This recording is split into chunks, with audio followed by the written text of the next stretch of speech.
Zhang Wei Li is furious. She's upset. The 100%. Oh, good to be back in your life, everyone. Welcome to a brand new edition of Axe K Picks, episode 122, presented by Viva. A little more on them in just a little, but I am joined by the MMA guru, her legend from beautiful state of South Carolina, Joey D. Joe, how's it going today? How were the fights last night? Virna Jandiroba and Jake Paul. Who would have thought? Not me. Yeah. Not me. It was amazing. Yeah, like you said, Jake Paul, the problem child, man, gets him out of there in the 6th round. We almost get the over 6.5, but man, we'll talk about that. Virna Jandiroba, I think, is next.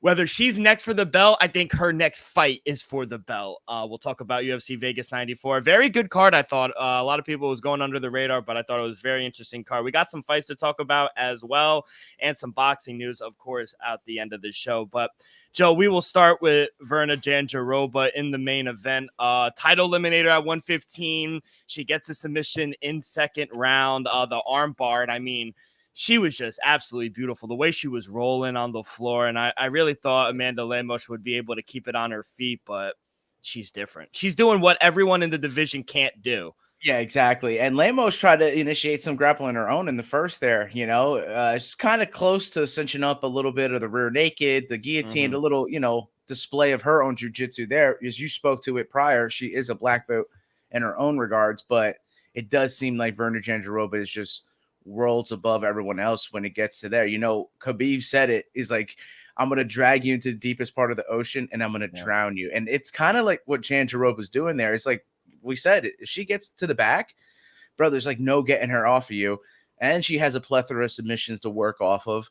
I do see that her striking does need to improve a little bit, because when she gets up to that championship level, and then I know she hasn't really, necessarily been stopped on her way to this title shot, but I think at that higher elite echelon, you're going to deal with somebody who can grapple just as well as they can strike. So you got to round out your game. And I see her improving, but I do think there's obviously a drastic difference between her ability to grapple and her ability to strike.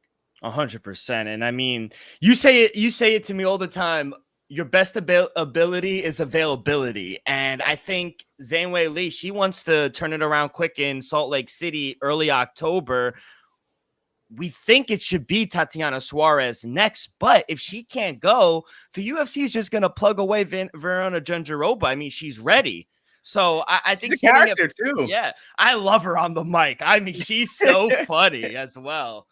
Yeah, the walkouts. I mean, her whole personality, her whole shtick is just being the goofy, lovable, fan favorite fighter that goes out there and puts on some magical performances. I mean, man, her jiu-jitsu is unlike anyone I've seen. We thought Mackenzie Dern was going to be able to do this stuff to her opponents, and we've seen her have her fair share of submissions, but man, Jandiroba doing that to Lemos, wow. I like I said, I did not see this one coming. Just nullified the striking and the power on the feet, and then when it was on the floor, everyone was in her game. So I guess spinning it forward, true or false, Virna Jandiroba's next fight is for the belt. True. Yeah, I agree. Yeah, whether it's not her next, I think her next fight is for the belt. It has to be. Her next fight will be for the belt, whether or not, like you said, the next title defense for Weili Zhang will be against Jandiroba. Maybe it's, like you said, maybe it's Tatiana Suarez. But as you spoke of, whoever's going to be available when that phone rings is who's going to get that fight. So. Yeah, sorry, I was on mute for a second. But I think it's very impressive. I'm glad she got the $50,000 performance of the night. I mean, performing an armbar like that against a girl like Amanda Lemos is no easy task. So rightfully earned there. So yeah, she's going to be in the top 3. And I guess we already saw Zhang Zhan. Now the only 2 fights left for Zhang Wei Li is either Tatiana Suarez or Virna Jandiroba. And I think she produces kind of like this new spark and this new challenge for the champ, right? Yeah, absolutely. Yeah, we've seen Weili Zhang for the most part be able to out-grapple her opponents, or at least have that little slight edge when it goes to there. The striking's back and forth, and we've seen that in those competitive fights, but it does seem that she has a little bit of an edge when it comes to the grappling. Now, It might be flipped a little bit. Weili Zhang, if she does go up against Verna, she very well may have the striking advantage as opposed to the grappling aspect. So we'll see how both of them play it if they do square up. But man, I like the matchups that we're getting. I liked how the UFC's kind of quietly pushed them along, especially with Oba here. She's she was a dark horse in the division prior, and now I mean she's a dark horse to get the title. Honestly, she just come out and get that title shot and honestly surprise the world and get a submission victory. Get a decision. If she improves her striking or at least incorporates some ground and pound, maybe a TKO finish could be in her future. Wow. Imagine that in Salt Lake City. She stuns the champ. I cannot wait. Wow. And rightfully so. I mean, the odds makers got this one right. She was the favorite for a reason. I thought there was some value on Amanda Lemos with the power, the experience, but same. There like we say, there are levels to it. Just like Steve Garcia, 96 like in one hand, shit in the other. My bad. And I just don't think that it's gonna happen. The wish aspect, because I keep saying it that it's like Jandiroba hasn't like gotten beat up or had been in those exchanges. She's too crafty. She's too smart. Her grappling's too good. I don't think she's gonna get beat up in there. If anything, she's gonna be the one beating somebody else. And she was smart. She wasn't gonna sit there and trade with Amanda Lemos. No, who will? I mean, I'm not doing that. I don't expect her to do the same with Weili Zhang. I would just like to see if there's some improvement there that she does. If she's gonna be our future champ, I would love to see her. Have some striking. I mean, no one in that strawweight has been able to figure out or I guess stop the jiu-jitsu or grappling of Jandiroba. Do you think the champ will have better success? Well, man, I honestly think she best avoid it, because it does seem like Jandiroba is playing chess while everyone else is playing checkers. She's about 2 or 3 steps ahead of everybody when it gets to that world, and she's kind of just setting people up so she can open up another aspect of her submissions, whether it's, like you said, the arm bar, whether it's taking the back and locking in a rear naked choke. You can't defend from the back. So if she finds her ways to those positions, she's going to be ahead of the step. Ahead of the curve every time. 100%. And also, who's ahead of the curve? Just took him 96 seconds. My boy Stevie Garcia. He gets the performance of the night as well. I mean, like we said, Seung-Won Choi, he just kept his hands down, kind of reckless out there. And Steve Garcia has power, man. Big performance. And I thought DC was great on the mic after. Yo, bro, they were going crazy. But dude, look at this guy, man. The finishes that he's had, man. 4 in a row. You know what I mean? Against our boy Chase Hooper, Nuremberg, Acosta, and then Sting. I mean, bro, he's knocking people out, dude. Steve Garcia, the meme machine. I guess I was hyped when I saw that. I was like, you know what? That made up for the majority of the night. Like I said, I think we're in for kind of a slower pace. There was a good amount of finishes, but like I said, it was just started off a little slow, but that kind of got me out of my chair. Yeah, 100%. The card did start a little slow with, I think, like 3 or 4 first unanimous decision wins. And then I think the whole actually prelim was all unanimous decision wins. But after that, we got the Korean Superboy. So happy for him. He got the knockout minute and 5 seconds in. Oh, no, he lost. No. Doo Ho Choi won. Excuse me. I'm thinking of another guy. Haider Emla. 95 seconds that was insane. I called it fight of the night. That was insane. They were just credit to Jingloing Lee. He didn't drop. I mean, he put together like a 35 combo and he still didn't drop. I go, wow, credit to this fucking guy, man, because I would have dropped. No, there were some good fights, man. Like we said it at the Mill and Lee fight, we expected to be good, but also the one we kind of just glanced over. Kurt Holobaugh and Kenan Krzyzewski, I thought they both brought it. I thought that was an entertaining fight. I did too, and unfortunately, I was on the wrong side of that. Kurt Holobaugh did win that fight. I don't know if it was unanimous. I thought Krzyzewski did win a round. Whatever the case is, Kurt Holobaugh, big win. You saw his little son screaming in the corner. I love that. Probably the youngest cornerman in history. But it was screaming. It was so funny. I'm happy for Kurt Holobaugh. Late in his career, getting a win in front of his family. That says a lot about. Can't count that man out ever, and I hate to say I did. I just thought, when it came to the bright lights, it just never went his way, and I just thought that I was going with precedent there, and I hated to fade it because I am actually a fan of this guy coming out of the tough fighter. I was hoping that he would win, and man, the performance he put on Jason Knight, and though he came off the loss, this performance I thought was really good from him. It shows he's still got a lot of cardio, a lot of condition. He can present a lot of problems to opponents with his volume. And even in that flyweight, I mean, Cody Durden, the first, I guess, round and a half, even the whole second round, he was dominating the fight. And then here comes Bruno Silva. He gets out of the submission, or he gets off from the ground, and he lands that clean uppercut and just wobbled Cody Durden, and he never recovered from that. I mean, Bruno Silva, welcome to the top 15, kid. Yeah, man, he looked good. You know, when it started, you know, snowballing towards his favor, he was really putting those combos together, and it was just landing and hurting Cody Durden, man. Yeah. You said it though. That the first half of that second round, and then the first round itself, yeah, Cody Durden was on top of that. The wrestling, the striking, the pressure, the volume, it was all Cody Durden. But it seems like he just gassed, like he just, you know, threw the kitchen sink at Bruno Silva, and he wasn't going anyway. He lived up to his nickname, the Bulldog, because he definitely had that dog in him, and it showed out in that second round when he got the finish. The tides turned quickly late in that second. Fortunately, our boy Bill Algeo did not win, but wholesome moment for the Korean Superboy. Happy to see that. Hall of Famer, bro. Hall of Famer. Bill Algeo, first career, second consecutive loss. And so that's why we went with precedent. We've been, this card bit us hard, but we went with a lot of precedent. And so we see it, you know, just like we just first time, a lot of first instances of stuff we haven't seen before. And I love to see it. You know, that's what makes the sport so good. 100%. And like we said, I know the prelims kind of were lackluster with a lot of decisions. I know a lot of people didn't like that, but 5 out of the 6 fights in the main card, all finishes. I thought they was very entertaining. Unfortunately, our boy Mo Usman, I mean, this guy can't catch a break. I mean, Tom Peterson to start the night. I mean, what an underdog to cash early on. Mo Usman, I don't know how much longer he has. I hate to, you know, it's probably gone. It's probably done, man. You know, it's just like those back-to-back consecutive losses to dogs. That hurts your stock big time. Yeah. Being the opening fight of a card at both of the instances as well, that's not a good sign. That kind of shows that you're on your way out. You're kind of clinging on to staying onto the cards, and now being a favorite in consecutive fights and losing both of them. You're making money if you're betting against him, but I got burnt the first time, and that's why I stayed away from this time, because I wasn't touching that fight. Yeah, 100%. I mean, Trey Ogden, big win as well. He kind of dominated. He didn't keep the feet on the fight on the feet. Crafty, bro. He's another one that has like it's no ability to get the TKO finish, but good luck trying to put hands on this dude, because he's just he's too smart. He's too crafty.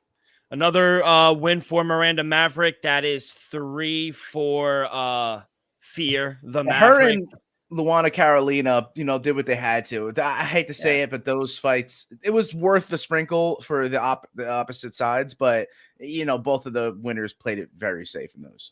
Another win for the Ultimate Fighter alum, I guess you could say. Cody Gibson, first fight, first win, I think, in about 4 years. I mean, and against a guy like Brian Boom Kelleher, I mean, great win for him. I'm happy he got the submission win. We should have saw that, you know, Cody Gibson could have got this done, this aspect of his game, because Brian Kelleher, man, 4 consecutive first round losses and 3 of the 4 being submissions. I don't know what's going on with him. Yeah, we spoke on it. We were happy that he made his way back and to see him stay in the UFC and all that. But as you spoke about with like Mo Usman, maybe Boom Kelleher's time has come in the UFC, because I do think he has some. Yeah, I do think he'll have success elsewhere. If you know, he used to have some really good jiu-jitsu. I don't know what's happening as late. If it's the punching aspect that's allowing his, you know, submission defense to just open up. So maybe see him compete in a grappling to see if he could just focus on that and not get submitted or get submission of his own, kind of turn the tide for him. I don't know. I think there's a lot more in store from him, because though he's on the older side of his career, I still feel like he has some fight. 100%. Overall, though, really good fight card. UFC Vegas 94. 4 bonuses. Verona Jandiroba, Hyder, Email got the 50,000 as well. Like Bruno Silva and Steve Garcia all got the bonuses. All deserved. All deservingly so. And now we are wheels up to UFC 304 in Manchester. Both Englishmen taking on both Chicagoans. Wow. Yeah, Curtis Blades and Bilal Muhammad in both the main and chief support. How you doing? Can't wait for that. We'll have loads of picks for that. And then we're off to UFC Abu Dhabi. Talk about that in just a little as well. But I think the main event for last night was Mike Perry versus Jake Paul. Real quick on the co-main event, what a performance by Amanda Serrano. Yeah, I mean, wow. She looked amazing. First knockout in, I think, 3 years. Her last 9 fights, I believe. I mean, the power translate, her moving up in weight class. And I was excited for her and Katie this time around. I'm even more excited. I can't wait fucking till November now. Yeah, that fight's going to have to happen prior to the fight we really want to see. But, yeah, I mean, I'll put a lot of money on it, Joe. It's got to right happen now, sooner or later. but it's not going to happen. She will not fight Sky. I So guarantee she's going to retire before. Yeah, of course. She I think she realizes what Sky's been saying for all this time. She's just a bad matchup for Amanda Serrano. And I think her team realizes that. I think she realizes that. And why wouldn't you? Why wouldn't you go get the money fight with Katie Taylor? I mean, Absolutely, you'd be stupid not to. I don't think your legacy drops anywhere. Like you said, you're going to make a lot more money, and you could do it in a big venue. That's for sure. Even if it's an enemy territory, it doesn't matter. And she's doing it at AT&T and Jerry World. I mean, that shit's going to sell out on Netflix. How many people are going to be watching that? I mean, that's insane. But Jake needs to relax and stop calling her the GWOAT, because the GWOAT is fighting this week. Clarissa, let's go, baby. But yeah, the main event, Jake Paul, man, he knocks out Mike Perry in the 6th round. You know, it was crazy. I mean, give him credit. People who said Mike Perry didn't have a good fight, I don't know if they were truly watching the fight. I mean, what this guy was able to do.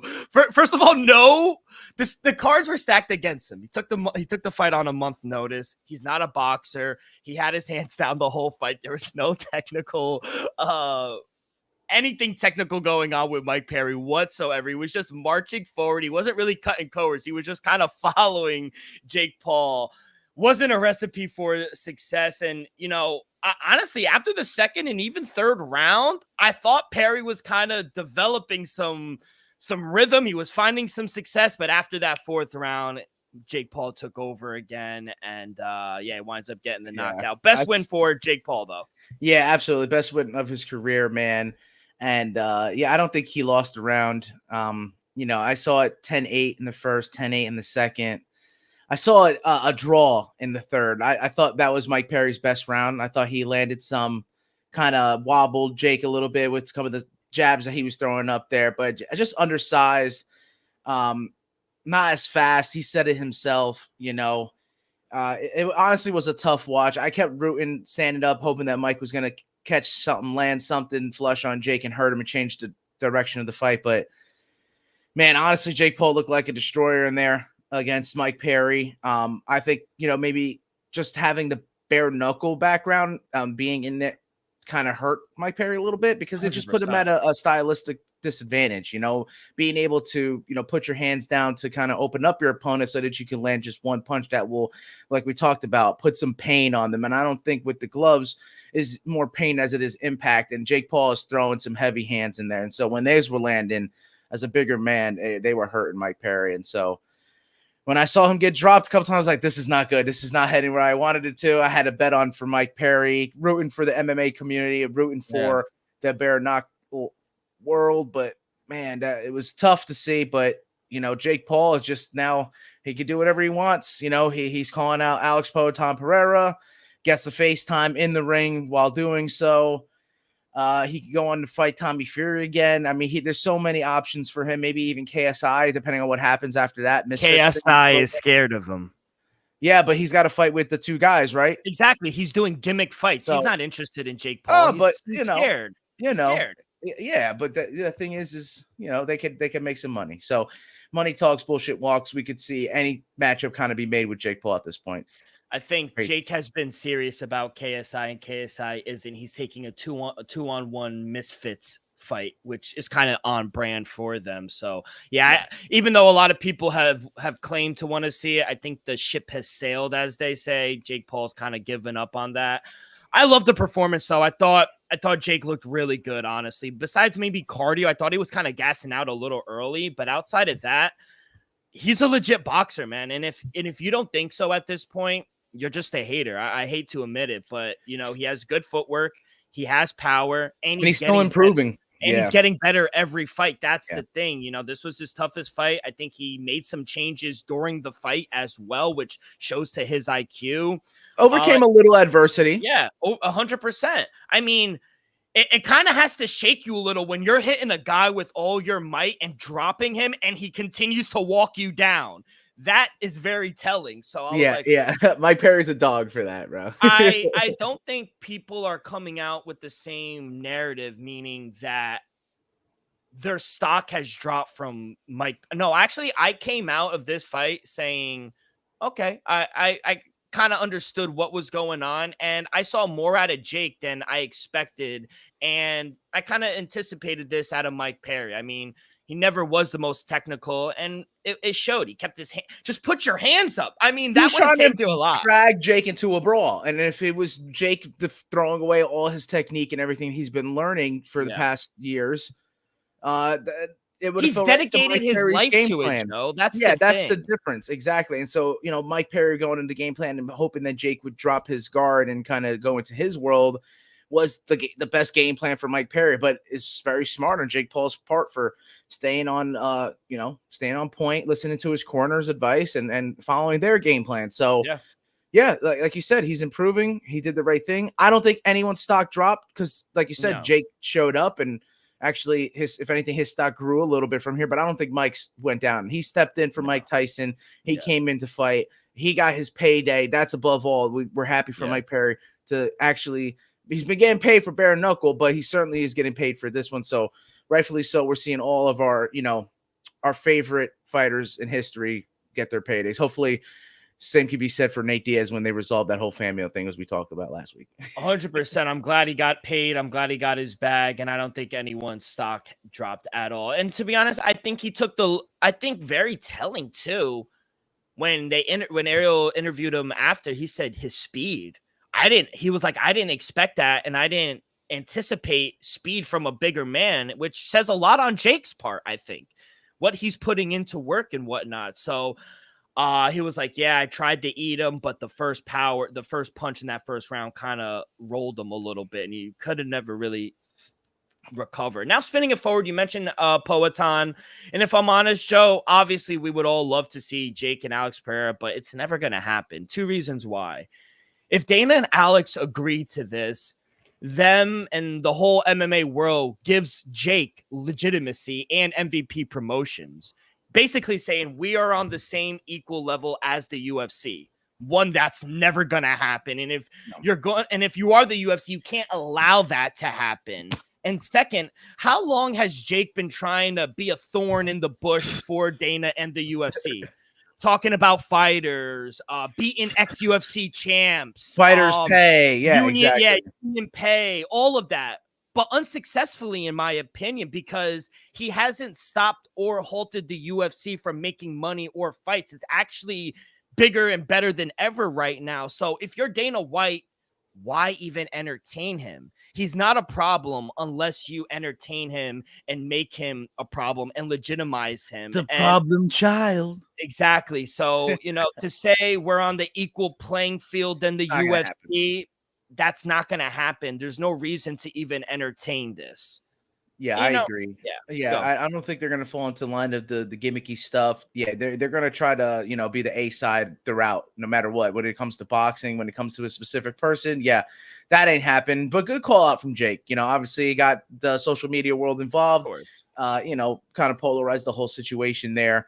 I think compared to the viewership that we're going to have with Iron Mike Tyson, it's a little lessened, but of course, all of our hardcore fans, we followed Mike Perry into this. So we're going to war for the man, but we'll see him back. We'll see him back for sure as the king of violence in the bare knuckle circled squared. Maybe we'll see Conor in there as well. It'd be crazy the world we live in if we see Conor before in a bare knuckle ring before we see him back in the UFC.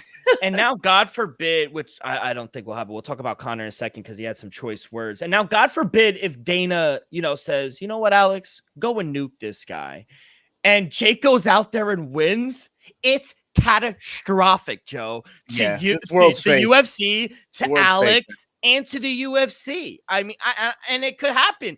He could land something. The world would be fake. I'm not saying that it would be fake, but I'm just saying that, like, Like but nothing, crazier nothing things have would, happened. Like say he yeah, lands something nothing in the would first matter in life round. at that point. Nothing would matter in life. So I don't know about that. So also Connor, Don't do it. It won't happen. It will never happen. Connor had some choice words. He says, Jake Paul, quote, this is from his Twitter. Jake Paul is the biggest piss bag I've ever seen in my life. 40-pound weight difference, juice out of his head, and still shitting himself in there. Nikita, you should take him to Vegas. Oh, that's right. You could never. The athletic commission testing, real fighting. Bitch asses, you can never. And then calling out a 60-year-old Mike Tyson fresh off a flight medical emergency. I swear to God, a fat can of a piss ass, most valuable piss bags. And then he goes on to say, hey, Mike, you're released and you could go compete in that smelly, dirty boxing championship thing. The smell of it. Good luck. You're fired. I'll say this. I guess take the heel aspect or the heel role.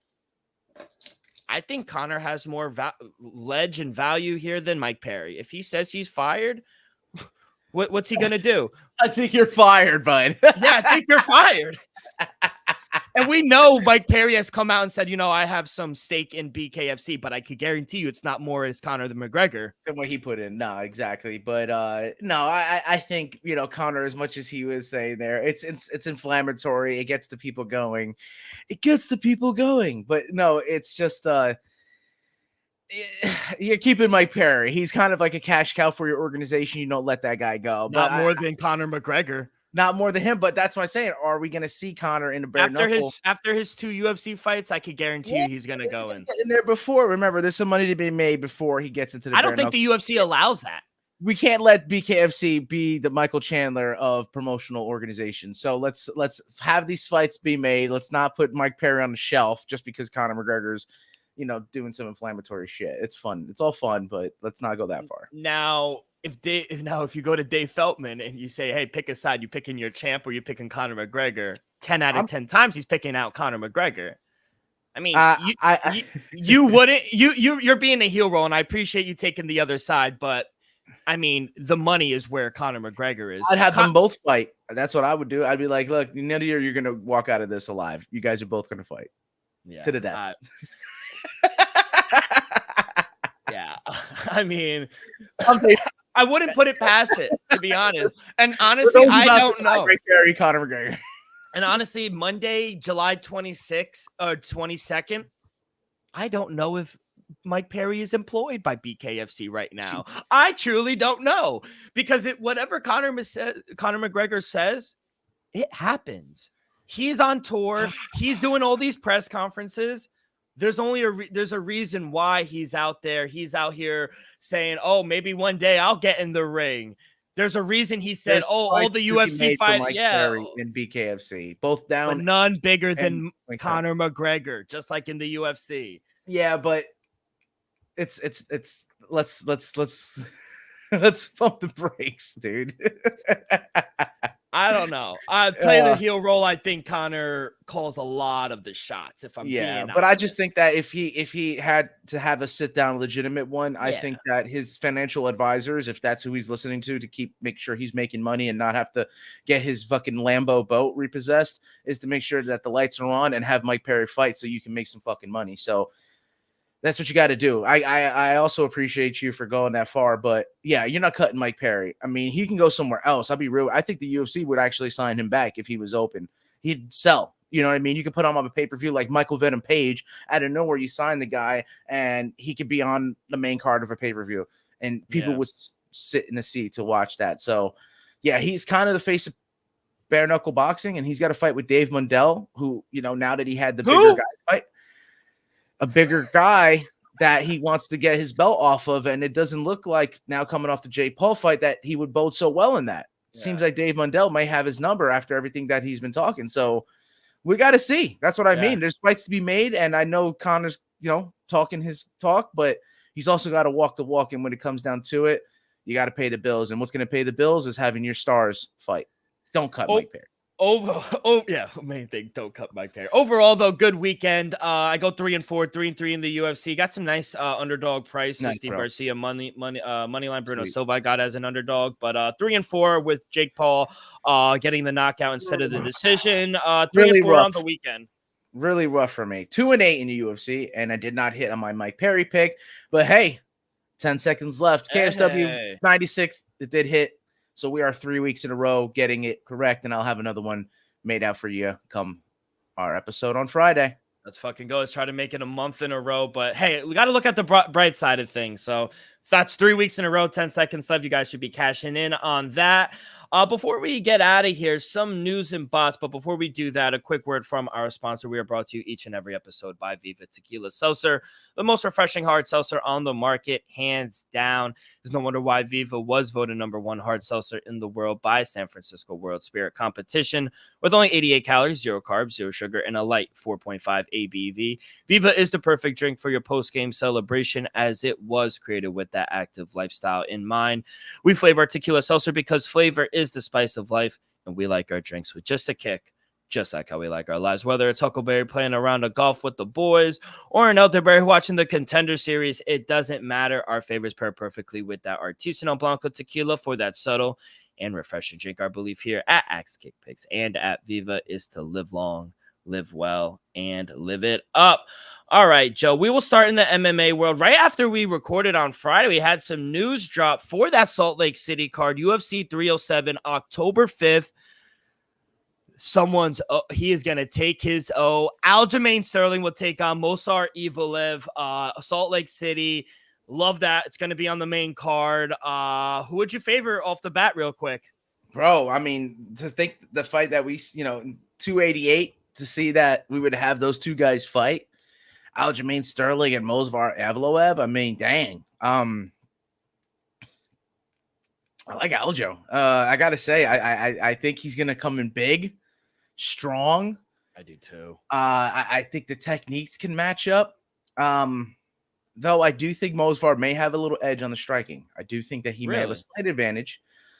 I do think he's a little crisper. Doesn't have to throw as unorthodox shots out there. So I think him staying more in control of what he is putting out there may give him a slight advantage.